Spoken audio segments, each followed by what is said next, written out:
Hello, friends. Uncle Marv here with another episode of the IT Business Podcast, the show for IT professionals, where we talk about business, we talk about tips, and we try to help you run your business better, smarter, and faster.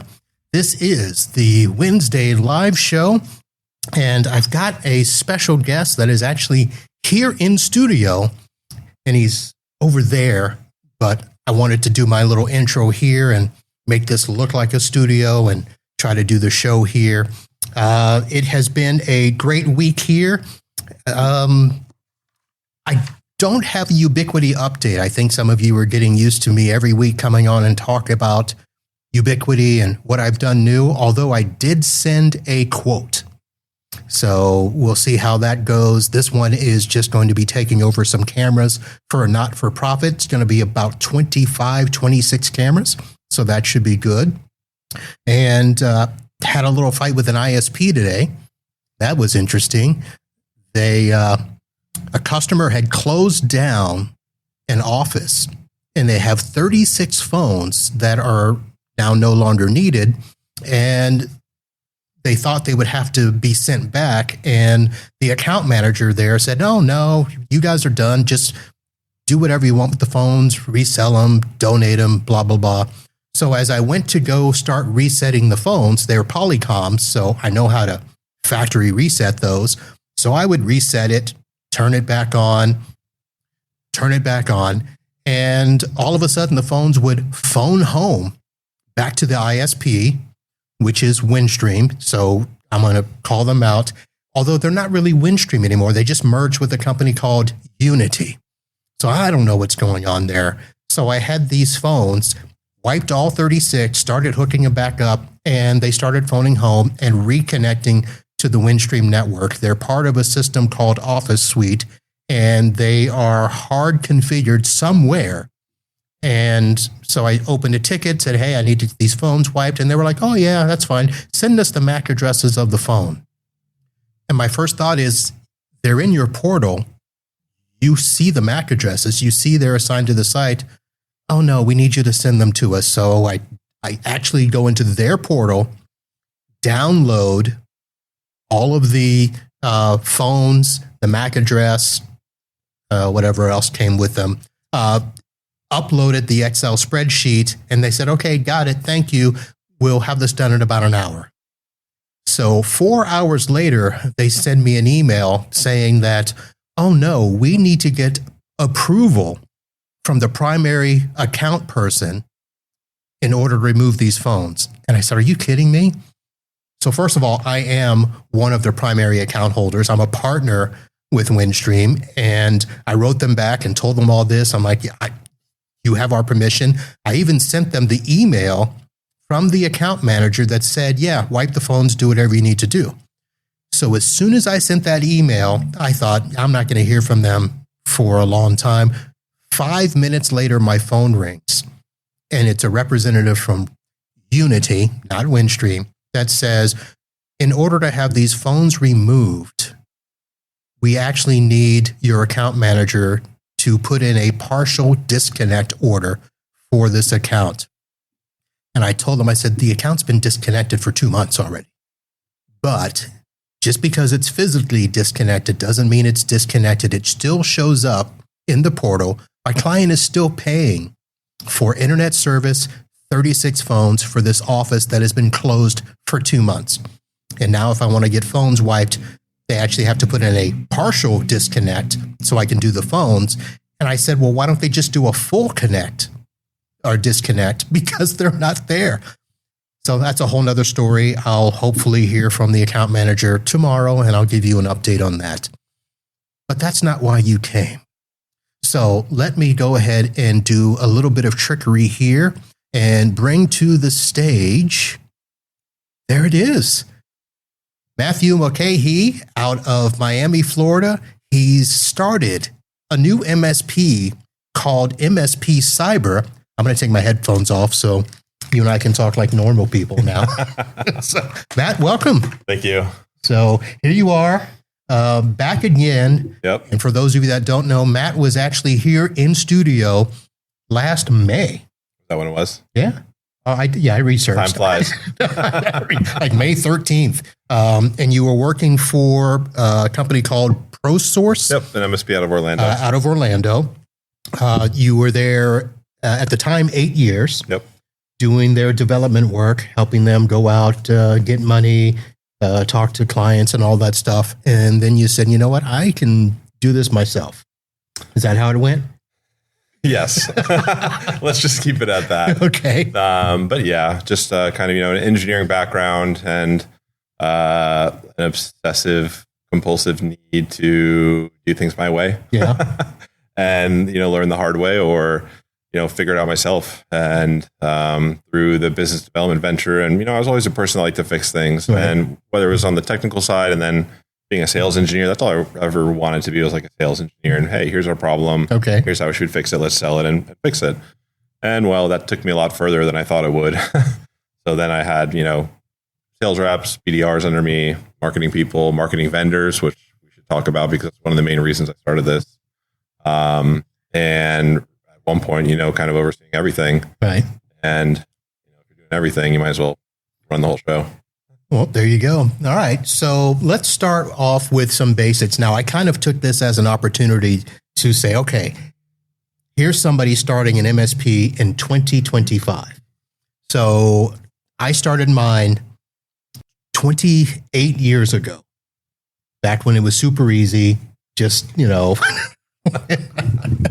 I got a loan from a friend for $5,000. And I was one of those trunk slammers, but I had some customers already. I'd worked at a store. We were already doing on-site work and stuff. But oh my, just to get started and going and stuff. So I wanted to hear your perspective on, what's it like to start an MSP now. But let's actually start with what was it? I mean, you talked about, if I'm going to do all this work, I might as well do it myself. But what was it that made you decide to do this in the location that you are? Because you are in Miami, my friend. Yeah, I'm in the heart of it. Well, first of all, Miami's underserved. If you look at it and you do the market research, you'd actually be shocked. If you look at the MSPs, the quality of work they have, the other entrepreneurs I've spoken to, the services they're getting are really shockingly under par. Really? Yeah. And okay. I would not have guessed that. Right. So Nobody does. Me neither. I've had clients in Miami, or let's rephrase that. I've had clients with offices in Miami.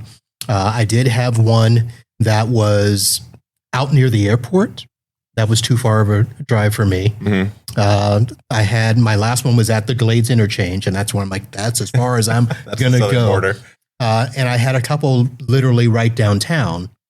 I mean, I'm not going to say they're tough rides, 35, 40 minutes, depending on traffic, right off the interstate there. Yeah. But man, I hate Miami. Yeah. And I would say that there are different parts of Miami. I never go. Well, I was at Brickell for lunch today, but that was for a meeting. Did you say hi to Kaseya? I honestly couldn't even point their building out if I told you. I have Kaseya and I are not on speaking terms. Let's just put it at that. Oh. So we have an IT glue backstory there that is for another day. Okay. And, but yeah, I mean, I love the Grove, Gables. I live in Kendall. Obviously there's a lot of business, economic opportunity in downtown and Brickell, but it's kind of been turned into a mini New York City, which is not the spirit of Miami, I'd say. A little more sterile. It's been interesting. I've been to Brickell a couple of times, and I mean it's nice to people watch, but other than that, I don't really want to have to try to get around and make an appointment on time and that sort of stuff. So you say it's underserved. Now, one of the things that I've talked about in my journey with dealing with clients in this South Florida area in general is being undercut in pricing. So my question is, are clients being underserved because they're demanding low support prices, or are companies charging too much? I mean, what's the reason there? All right. I guess this is the time to get into it. So Okay. I'm a big value guy. Yeah. So people will pay for what they value. I think what we've seen in the MSP industry, and I've been guilty of this, is we had a big shift when we went from break fix to managed services, right? Yeah. That was over the last, let's call it 5 years, the big transition in the managed services industry to some price per seat, price per user, price per workstation, whatever that might be. And, the whole impetus there was unlimited support. Right. And as someone that drove that trend and talked to a lot of the figureheads where, hey, how do we make more money? How do we get higher monthly recurring revenue, drive the valuation of our business? It's okay, we'll target larger companies, do managed services, and get more money per headcount. And the way most MSPs do this is they bundle a couple tools, they add a help desk element, maybe some fractional CIO services, and I have a whole tirade around that about how CIOs provide value and MSP fractional CIOs provide value. But the value began to dilute in, I would say, the last 2 years for managed services. Because, what's the value of a help desk? Something's breaking, right? If something's breaking, productivity is going down, money's being lost. So if the value you're providing is in being that insurance plan, that help desk, which everyone still needs a help desk. I'm not advocating to get rid of that. I'm saying that the value of your technology partner shouldn't be derived from the help desk. It needs to be derived in other ways, such as business process improvements. And in my instance, I'm really leaning into actually being a digital marketing company as well, because in my role overseeing business development, I worked with some of the top MSP marketing firms, and none of them could deliver. And it became very, very frustrating for me as someone that was accountable for those metrics to get the dog and pony show and sign on and hear all the stuff they can do for us, and then none of that be delivered. Right. And through a couple contract cycles of being through that with different industry leading vendors, it became apparent that really none of them are equipped to do that. Well, and there's a technology aspect there that they ignore. So one of the big things for me is like a CRM. You need a CRM to run a business. A lot of the PSAs, Halo, ASIO, Manage, Autotask, whatever it is, have CRM functions. Right. None of them are really They're a CRM. Contact managers, right?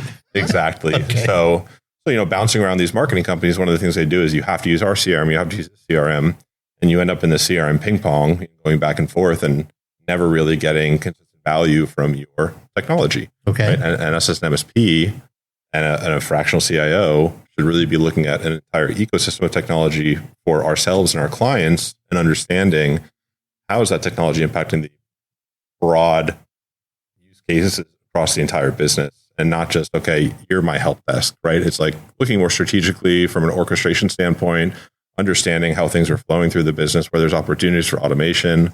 And when I talk about underserved, most MSPs are still in the trenches of either transitioning to managed services or thinking managed services are, hey, I'm your help desk. I can run on site and fix a printer.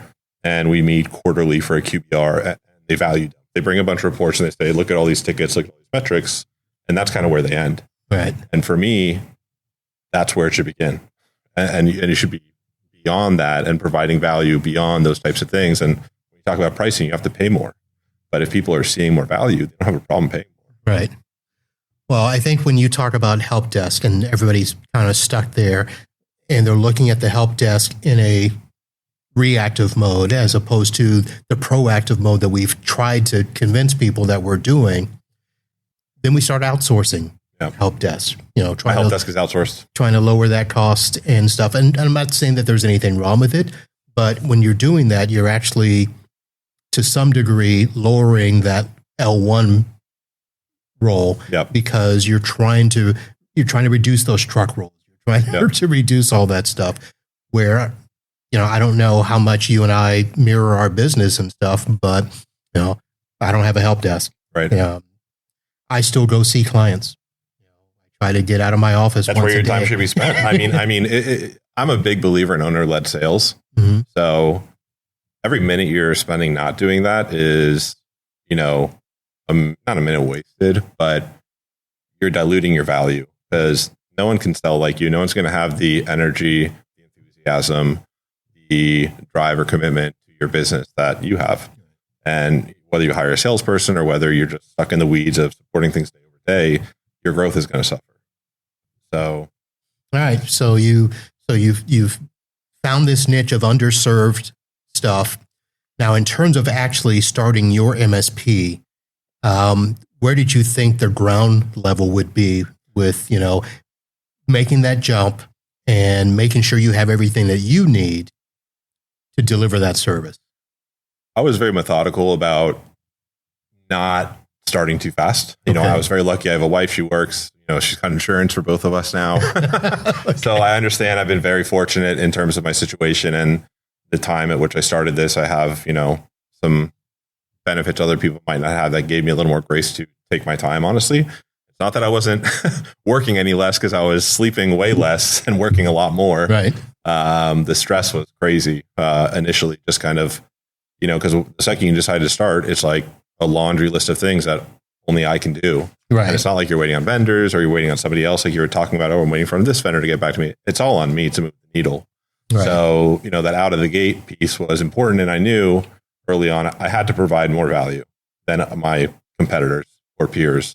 So, how was I going to do that? And I came up with like a whole philosophy called the architecture of growth. It's like a 3-tiered pyramid. The bottom is a secure IT foundation.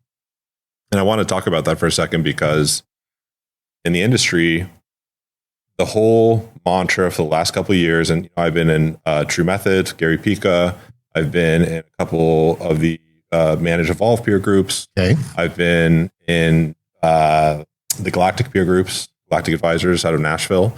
And the kind of push is, hey, make more money by getting bigger businesses. And we did that. And what I started to see was that the objections I was getting in the sales cycle started to shift for the last 2 years. It was no longer monetary. It was not, you're too much money. We disagree with the strategy.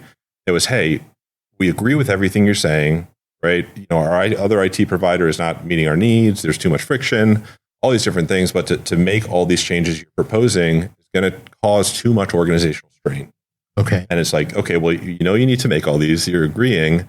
And the friction in your organization, friction is my favorite word, by the way. So you might hear me say that a couple times. But the strain within the organization to make all these operational changes when it comes to technology is so great that they can't commit to that. And it's like, okay, well, these are all cybersecurity best practices or things you should be doing, you should be doing, but you still don't want to do it because it's too much of a change. I equate it to, turning a cruise ship versus turning a dinghy. So, listening to all these figureheads saying, target a market, go for bigger companies.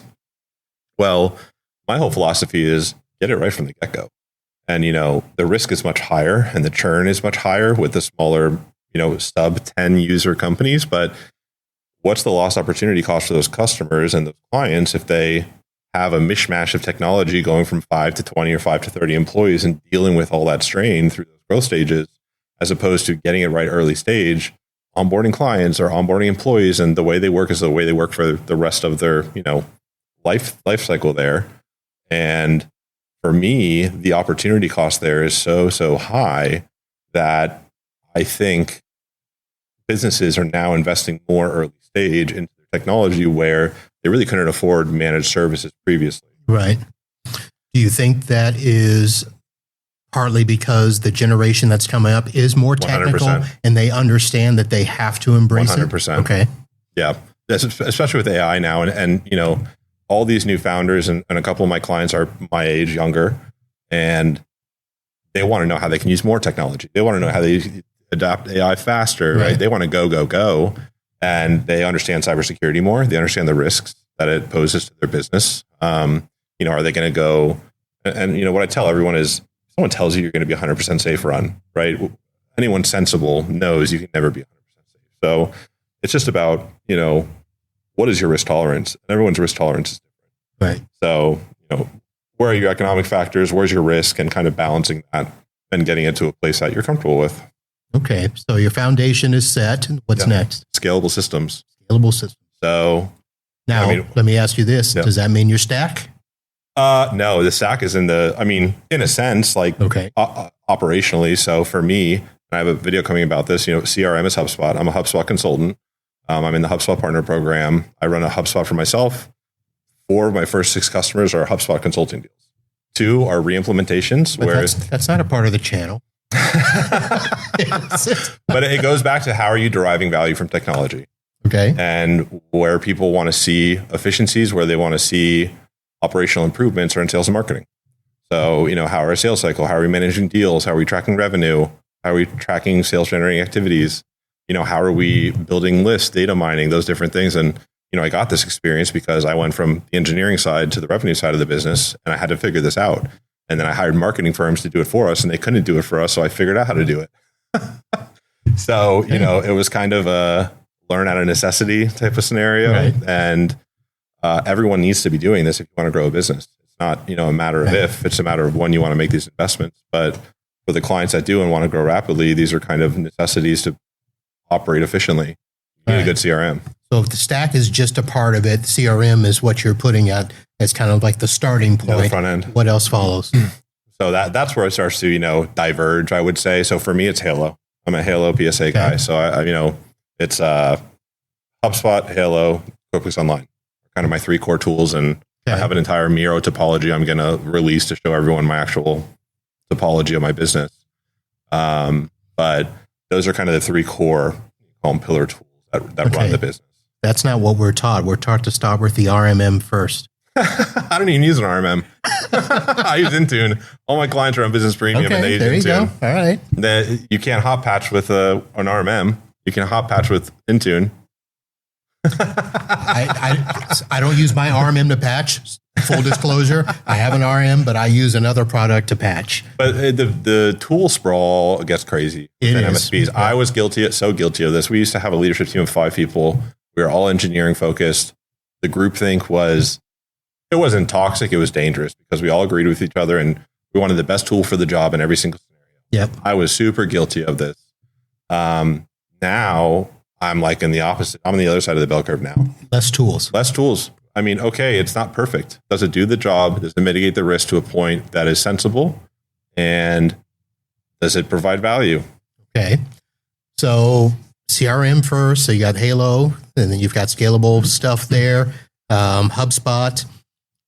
Your firm name is Miami Cyber. Yeah. So where does the cyber part come in?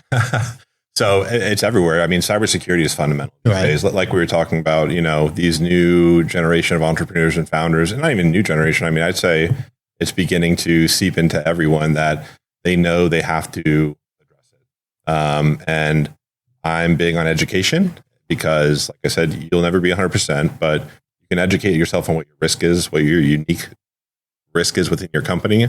Understand, hey, what are the platforms I'm using? What are the vulnerabilities, right? Again, Microsoft 365 Defender, vulnerability management is really good. I get emails on my phone. Hey, last week for iOS, 8.8 CVS has vulnerability. Okay, easy, 2 seconds, remediate up to my phone and get a little Defender push notification I need to update. It's all on platform. I don't need third-party tools. So is it a menace to configure all of that? Yeah, but that's why SIP and Enforcer exist and tools like that to help you do that multi-tenant management. But I'm hard pressed to add additional tools to my stack, which, just like tariffs, those increased costs for me are getting passed to the client. Right. Okay. So that sounds like an interesting philosophy. Now, granted, like I said, started many moons ago, so that wasn't afforded to me. You said you had a long run up, so you got to plan for it and stuff. From the monetary side, if you were to look up, tips and tricks and guides to starting an MSP, they're going to tell you you need between 10 and 50 grand, set aside to do all this. And a lot of that is just your business formation and all that stuff. I'm assuming that part is easy for you in terms of, would set up an LLC or an S Corp or LLC. Yeah, just regard an entity. Did you invest in like a hardware infrastructure? You already said your help desk is outsourced, but in terms of your setup. So I have like a WeWork office. So it's industrious in Coconut Grove. So in terms of like the operational overhead, it's a fixed fee per month and they give internet and then I just use a VPN. Okay. And so it's pretty simple there. I bought a nice MacBook. I do some video editing and stuff like that. So, it's $3,000 down the drain. Okay. So, but no, that estimate is probably right. I got lucky early on that I picked up a client that was a development firm. And, I was looking at them to develop my website. And I knew that was going to be one of my big startup expenses because, again, if I'm going to do digital marketing, my digital marketing has to be very strong, on point, right? I want my stuff to shine and be an example of what I could do for other businesses.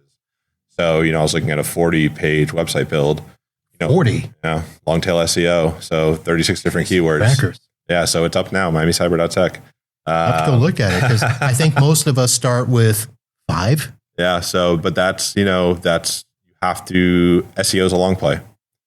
I'm not going to reap those rewards overnight. So I have to start now. I have to have my long tail SEO correct. I have to have the site structure, backlinking, all those things built so it gets crawled and starts to get indexed early. And then the content plan kind of feeds into all of that. But with that said, when I went to these developers, I told them what I was doing. Like, oh, we need what you're offering.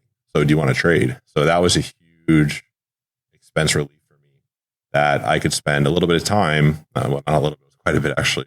But, they developed my site for my services. And we kind of figured out a good agreement there. Nice. So that offset, probably $10,000 to $15,000 for that website. It would have been. Yeah, I was going to say if you're doing a 40-pager, that would creep so up there. On the low side, probably realistically, because sure AI can build a website, but it's not a polished SEO fine-tuned machine, which is what I was trying to build. So that helped a lot. But I have my expenses here: $15,173.60. Really? Yeah. Okay. So that's where I'm at right now in terms of my costs. And the bulk of that was your website? No, I didn't pay anything for my website. Oh, you didn't? That was all traded, 100% traded. It was all traded. My big expenses here, I'm looking at my P&L from QuickBooks. Office expenses. So I bought a printer. I bought a MacBook, $4,000 there. Let's see, 26 rent. So my office in Coconut Grove. All right. We've had that for a couple of months. Did you throw out money for professional services? So accountant, insurance, all of that sort of stuff? Yeah. So insurance is pretty low. I think $80 a month is what I have right now. So it's not too bad. So just general liability? Yeah, general liability. E&O? Yep. What about cyber? No. So cyber liability I don't have yet because I don't have any clients yet. I'm just doing fixed projects right now. Okay. So I've limited the liability scope in my statement of work. Okay, the legal section. Nothing wrong with that. And, one thing I'll say about starting the business and the cost and everything is that I got a lot of stuff for free because through my entire professional career, I've made connections and I've talked to people and I've kept in touch with people. And when I went to an attorney to talk to him about services, no questions asked, send me everything. I'll write it up for you. I don't even want you to pay me. And it's just like, I want to help you get started and get going because I look for people like that and I kind of do the same, right? Hey, can you help me out here? Let's talk about it, right? Let's see what's going on. Or, I'm a big value first person. So it's like provide value first and show that, you're talking about and that you can help someone and then talk about, okay, what does a longer term engagement look like? And I've had that from a CPA. I've had that from an attorney. I've had that from multiple sources, my friends who are CMOs helping me with my copywriting and a lot of my marketing stuff. The list goes on and on. So, and that would have never been possible if I wasn't making connections throughout my entire professional career, with the value first mindset. How can I help? How can I help? Right. And that's how you should operate, I think. Okay. So you have identified 15,100, you said? Yeah. 15,173. Okay. Now, if you had to guesstimate those other services that you traded for, website, the attorney stuff, double. Double. So yeah, I'd probably say 30 to 40 is probably realistic to get off the ground and get going. Okay. So you did not take the approach that a lot of people take where it's just, let me just get going. Let me service a couple of people and I'll grab stuff as I needed. You came out of the box saying, I'm going to prepare for this up front. And I have no managed clients right now. And I have a trip coming up that we've been planning for like a year and a half where we're going out of the country for a couple of weeks. I didn't want to have that managed overhead of having to worry about that while I'm trying to relax. So right now I only have fixed project engagements that are all pending. It's honey, support me for another few months, right? No, actually. And I mean, looking at this P&L, so I'm in the black, $7,090 right now. Okay. With $26,000 in still pending for me to get paid, and it's all labor. So there's no cost of goods sold there. Really? So I have, because I do like milestones on my statement of work. So like I hit a milestone, I bill you for this, I bill you for that. So all those milestones should be done by the time I leave at the end of September. So I'll have about $30,000 in profit by the end of September. Okay. So there's a segment of our channel that is saying break fix is dead. You shouldn't do projects unless you do it this way. You have not done managed services yet, and you are profitable already. So what was it about those projects that you were able to, one, find, and two, make them profitable? Great question, because the finding one, it was all word of mouth, just like every other managed service. And right, I mean, I left my last place semi-abruptly, and a lot of people were shocked and reached out and said, "What are you doing?" And as soon as I said, I'm kind of doing my own thing, they were kind of shocked, and they wanted to know what I was up to. So there are, do you want to wait for the audio? Just checking to see. So we are here in studio, and I'm just going to ask the question out there. Can you guys hear us? I'll put this in the chat. And if not, then we've got some issues. We could start over. Yep, core clock, no audio coming through LinkedIn or YouTube. So very interesting. Okay, that's why we have no viewers. So we will have to go back and put this in, but very interesting. Right, I am. We've already been talking for half an hour, so it's not like I can go back out there. It's recording on here now, or is yeah, the Rodecaster's recording. You can just sync it later. Yeah, I'll have to do that. Or, so I'm going to test a couple of things here. Can you hear us now? Old Verizon commercial. Can you hear me now? You hear me now? And let's see. Test. I mean, I see audio in the studio there. So we'll sync it up, folks, and have to redo all this. But thank you for letting me know. Sorry, I did not notice. Made sure my audio is good by clicking other YouTube videos. Oh, okay, there. So sorry, folks. I'll have to edit for the first time in a long time. Fun stuff. There we go. It's funny because I was looking up and I'm like, I see we have people. They're staying there. And I guess that they were trying to listen, hoping it would come back. So I am sorry about that, but we'll continue on. And those of you that get the audio version will, of course, get everything. And hopefully I'll get this reset here with the syncing of the audio and the video later. So why don't we do this? Let's take a quick break here. Let me play a quick commercial since we're about halfway through, and we'll do a quick test of some stuff. And let's see, which video do I want to play here? This one. We'll be right back, folks. Business truly protected from cyber threats? ThreatLocker is the gold standard. Zero trust endpoint.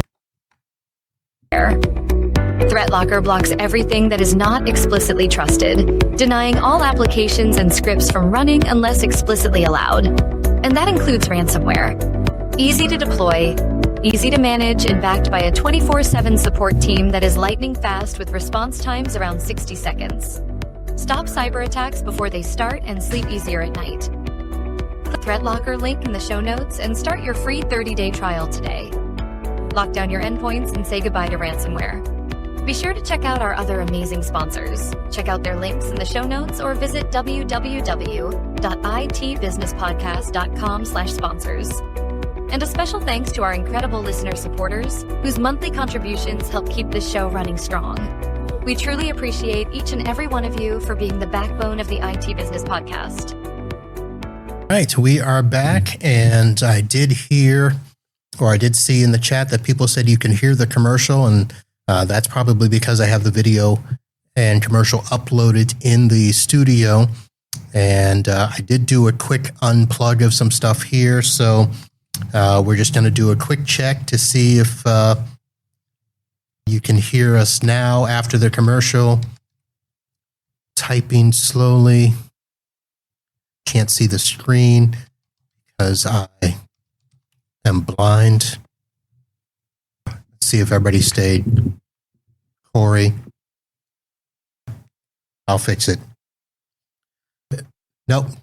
No, sir. All right. We'll keep on going here, and I'll just wave and let you guys know we see you out there. Come on. So, all right. So, we've talked about expenses. We talked about your 3 pillars of the architecture growth. Remembered that. Let me go ahead and ask, when you decided to make this change, who'd you tell, and what did they think? Everyone has known I've wanted to run my own business for a long time. Yeah. I have been very vocal about that. And, I would never be able to live with myself on my deathbed, and I never gave it a shot. Just be hard-headed, I guess. Okay. And just felt that I could do it myself. And honestly, my skill set doesn't fit into like a role. Like, it's like, okay, well, oversee service delivery. It's like, okay, well, I have sales skills, and over the tenure of my career, it's just been kind of me up for this, I think.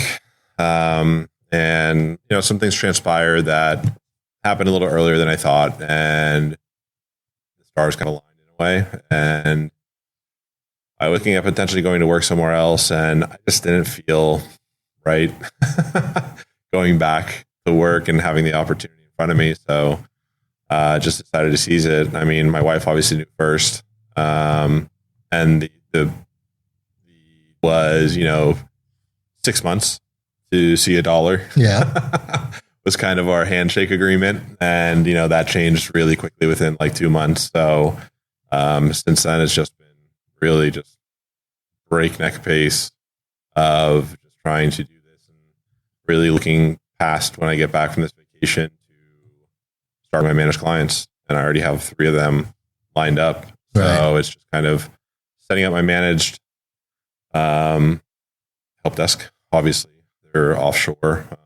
My whole philosophy there is look at all the tickets every single month and find out why are there tickets. And it's either a hardware issue or a user training issue. So do we need new hardware, or do we need to train the user? Okay. And if it's a recurring issue, it's a management issue. Right. And, and those are the clients I'm looking for that want to operate their business that way, that want to invest in ahead of those types of things to avoid the downtime, keep people productive. The self-healing in Windows 11 is very good. Things don't really break that much anymore if you're doing it right. Right. Networking issues, VPN, those types of things, sure. But, that's a higher tier help desk item that you need to monitor. So there's always going to be a need for it. My whole philosophy is be proactive and try to mitigate as much of the instances where you're calling the help desk as possible, because someone's on the phone calling the help desk, they're not on the phone calling your clients and doing their job.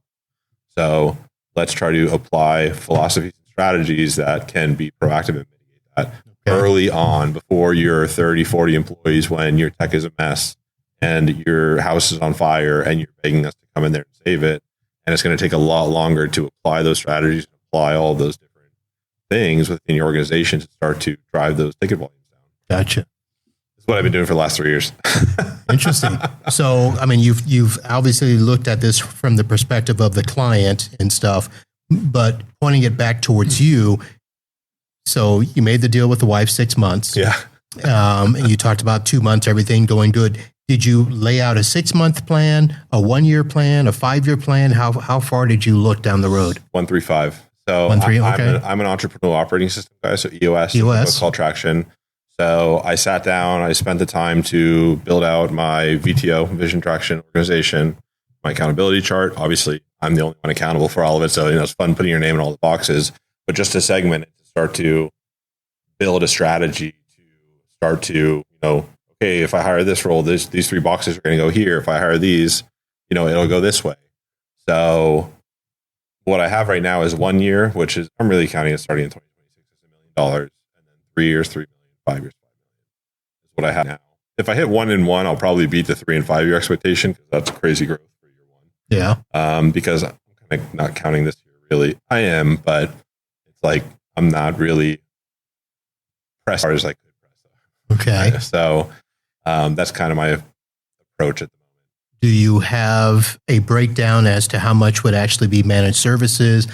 How much would, project works would you continue to do? So I have a performer that I'm working on right now to show, hey, if I onboarded a 15-person customer and they're consuming managed IT, some level of ongoing like CRM support, and then digital marketing services, what those monthly recurring revenues could look like. Because, in a model like I'm doing, I can squeeze a lot more juice out of a 15-person company, 3 lines of service for just managed IT. So I get more piece of the pie, right? I'm not just fighting over the 3 to 5% they're allocating for an IT budget. Now we're talking about the 3 to 5% for an IT budget, maybe 2 to 3% for some system consulting, and then the 15 to 20% for the marketing budget. Right. So I'm able to capture a lot more of the revenue that the client is allocating for those types of services. Accounts are much more higher on a revenue side.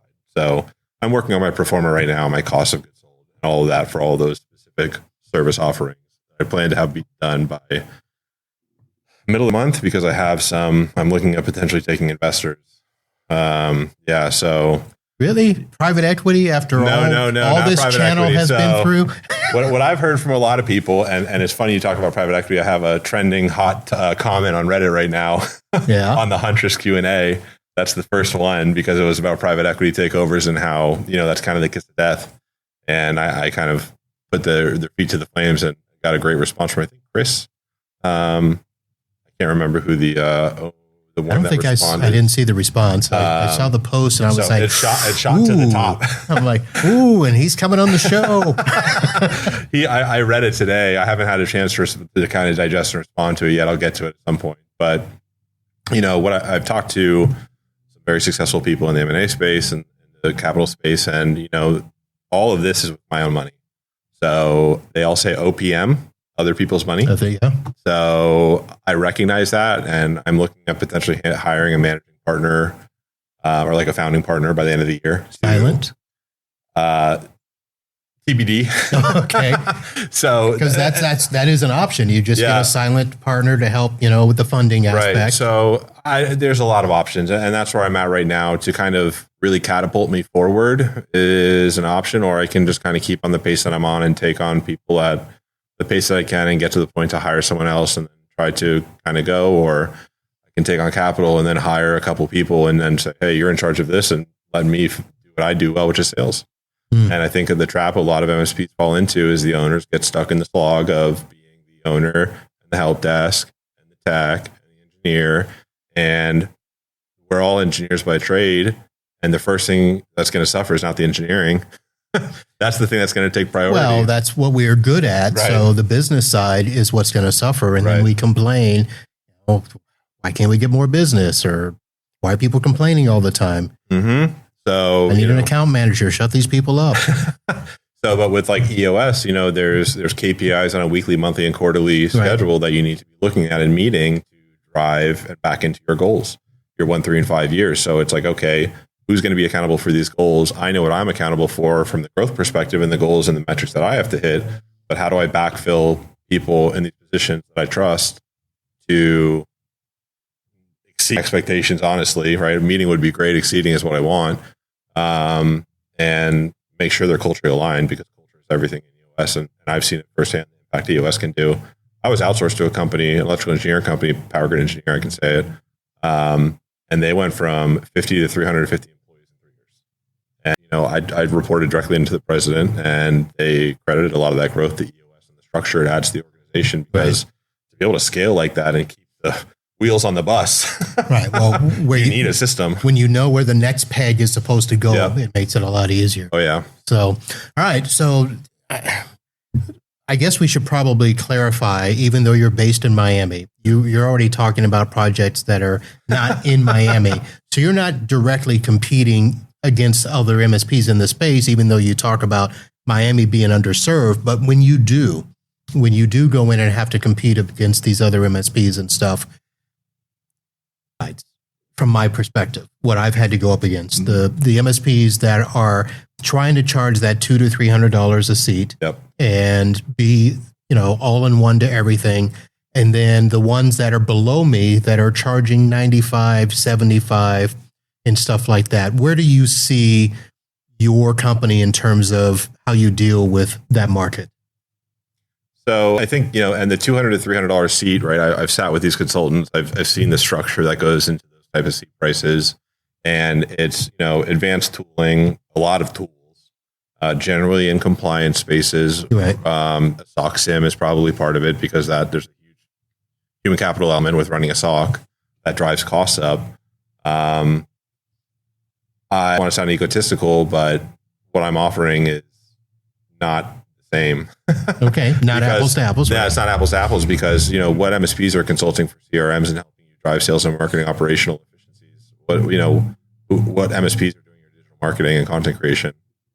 So when you start talking about, and not that I'm bundling those per seat, but if we're looking at just literally like one-to-one managed services just for that, I probably see myself, and what I'm deciding right now is to back out of an all-you-can-eat plan, because I think what drives the cost so high is that the risk of having an unlimited help desk, right? Because the variable when you look at MSPs is the help desk. Is, okay, if I have a 20-person company, they pay us $3,500 a month, and one client calls for 5 hours a month and the other client calls for 50 hours a month, the profitability on those two same accounts are wildly different. Absolutely, yeah. So, and a lot of what I did at my last role was understanding profitability and driving. That's why I talk about ticket volumes and things like that. What MSPs want to do is they want to drive it down. They want to have very high profit margin accounts, and they want to meet with you quarterly, talk about things, and that's kind of where their role ends. But in my eyes, that's where my role begins. That's just the foundation, and that's where the opportunity to add additional value is so high. Right. Well, you've talked about getting out of that 1% to 3%, where a lot of us, we think that we go in as IT and we try to capture everything that's tied to the network, where, a lot of MSPs didn't do phones years ago. No. Now we do phones. We didn't want to deal with cameras and copiers. And now I think most of us are getting to the point where if it touches the network, that's what we want. We want to manage the network. You're talking about going beyond that and actually becoming a partner in the business. A true CTO. Yeah. Let me actually help you get to where you want to go. Help with the operational efficiency, from a tech perspective still, but all of that. So that's that CTO, CMO, CRO that we all keep talking about, but nobody's quite. Right, because you look at any generic MSP webpage and it's like, oh, your partner for growth, or, our MSP will help you grow. And it's like the perspective they're bringing is it will help you grow by keeping you safe, right? And there is truth and there's value in that, but that value is kind of quickly getting diminished right. with, everyone that's doing it. So I feel that for me, I need to go further, and my experience allows me to go a little further. And not that I know everything. I don't know every ERP solution to every niche scenario and Sage or QuickBooks or SAP. I don't know what I don't know. That's why I have, consultants and third parties that I can bring into certain deals. But if you're not having those conversations with your clients, you're leaving, maybe not money, but value on the table, because you're not solving all their problems. And technology touches everything. Yeah. So I, last week, got to sit down with one of my law firm clients, and it was actually I forget what he termed it, operational efficiency flow chart, whatever. So one of the managing partners is leaving, and the one that's staying now is like, oh, I want to grow. So I want to look at all of our systems that we're using and how can we make them better. And, I want to incorporate AI, and he wants to do all this stuff. And so it was myself and another consultant that sat as basically a discovery meeting. Like, when you talk about operational efficiency for you, when you talk about processes, what does that mean? And it was funny because in their eyes, they thought, well, we just want a program that has AI built in it so we can add all the information and AI spits out, our pleadings and our briefs and our stuff. And we were like, that works. So now we have, we're doing a whole health assessment where that other consultant's going to come in and sit with them and talk about how do you do, all of your work from the time a case comes in to the time you either close the case, go to court or whatever. And luckily she's able to give them more of a viewpoint than I would. My stuff's going to be from the tech side. Right. How do you, how can we add more automation in your forms and your folder structure and your case management and that stuff? She gets to come in with that operational aspect. But it'd be nice if I could have had that. In my exactly. business. So my loss lead, right? Everyone needs a loss lead. I'm a big believer in that. Provide value first is a technology mapping, and I'm a big fan of Miro, which is a better version of Visio. It's a web-based topology app, and I sit there and I map their entire data flow. I map all their IT systems, and I say, one of those pens so I can write this down. MIRO. So I map all that out for them. I mean, I'll show you after this, the one I have for my business. And I say, okay, because everyone wants the automation, everyone wants the AI. When someone asks me about AI, I go, show me your SOP, show me how things are done. Right. How can we automate things? And they never have a written process for any of that stuff. So it's like, okay, well, Susie has it. Well, so I was talking to somebody else the other day, and he said the first thing I do with every client is then what exercise. Okay, so tell me how you do it. Then what? Then what? Then what? Right. And walk through the entire process, document it, and then we can have a conversation around, okay, well, what makes sense? What's the sensible next step? You can't just slap AI on things. You can, but that could be disastrous and exacerbate poor cybersecurity. Well, especially now that people have realized that doing work in public AI means that your stuff is out in the public. If the service is free, you are the product. Yep, that is true. So that's what I tell everybody. All right. I know that I had a bunch of notes we did not go over. I think we did a good job here. But in terms of starting an MSP, I think I've asked you all the questions. We talked about money, which I was glad that you decided to share that. Yeah, of course. You talked about your timeline, your processes, talked about insurance and all of that stuff. Is there anything that you had prepared to bring that I did not ask you about? No, I think so. I think for me, starting this MSP, one of the big things that I've learned over the years and, coming from that engineer mindset of the tooling and, the perfect tool for every job and having like a perfect PSA and, really maybe getting a little hyper focused on certain things and not seeing the forest through the trees, we used to always say. It's just about understanding is always going to be perfect. And that's a hard reality to wrestle with sometimes. Yep. It is. And I think it comes from a place of, having to be uncomfortable and living in that gray area, so to say, for a little bit, for a period of time. Like I'm in a gray area a couple of times right now. I have, clients texting me already. Oh, we have new computers we need set up. It's like, you're not really under that managed engagement yet. And I did a project and it's like, I don't want to leave you hanging, but technically I shouldn't do this for you. Is that an approved computer? Right. Exactly. So, it's an uncomfortable position sometimes. I do my best to educate them on, hey, this is where we're at. This is kind of my next steps for you. If you want to work with me, these are kind of my non-negotiables and where I'm at. And, I've been very transparent with people because one of the first questions I get in a lot of the sales cycles is, how long have you been in business? How many employees do you have? And when you answer with, one and a couple subcontractors, it's red flags. So how do you dismiss that early stage? You got to have answers to people's questions. And one thing I learned from Gary Pika in True Methods is approaching everything with a philosophy of what happens after what happens next. Because if you are constantly thinking about, okay, the branch logic essentially of, if it's an ask this, I need to be prepared for these. And it can get a little daunting because there's a lot of branches that can potentially happen, especially in sales cycles and you're not familiar with people and personalities. But if you at least endeavor to operate with that mindset, you'll be in a way better position and you'll at least be able to head off some of the maybe contentious points or put yourself at ease a little more if you've kind of critically thought about scenarios and made yourself a little more comfortable about how you're operating. All right. All right. Well, Matt, thank you very much. And for those of you, again, Matt Mulcahy, Mulcahy, it's a tricky one.